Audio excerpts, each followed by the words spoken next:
And it's not just the radical trans activists in the UK that are concerned. The climate cult are finding new and inventive ways to destroy, well, just about anything that brings people joy, whether it's the cricket or the tennis. Here's just stop oil lunatic at Wimbledon.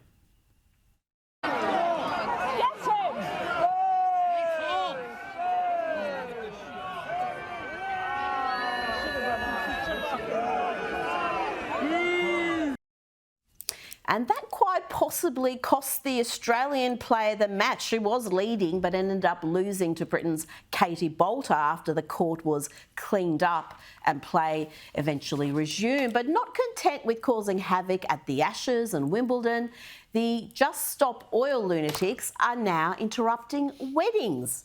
Now, I'm no fan of former Chancellor and staunch Remainer George Osborne, but the man and his bride should not have their special day ruined by some ageing global warming catastrophist from Just Stop Oil.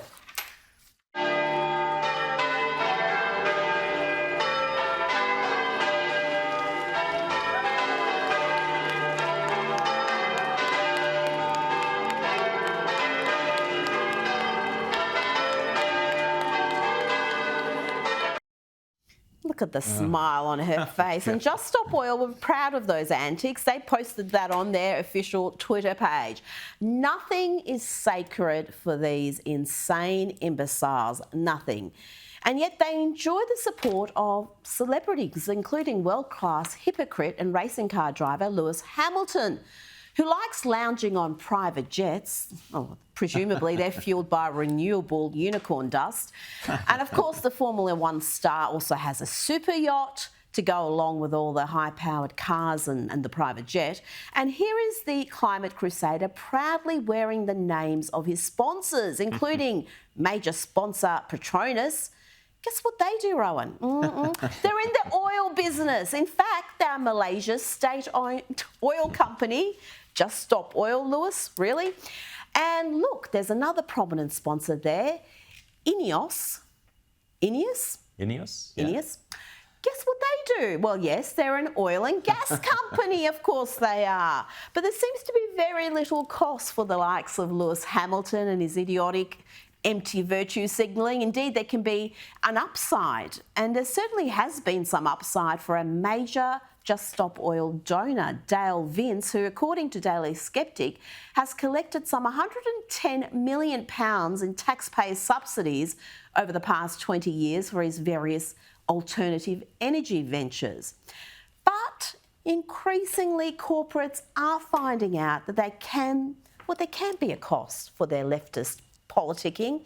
We've all heard about the billions lost by Disney, Bud Light, Target after they engaged some in ill-advised leftist activism, and now perhaps Ben & Jerry's is going to pay a price too. The mediocre ice cream brand is no stranger to activism, and this week they marked Independence Day with this Twitter post saying, "It's high time we recognise that the US exists on stolen Indigenous land and commit to returning it." Well, it seems that bit of anti-American sentiment might cost Ben & Jerry's.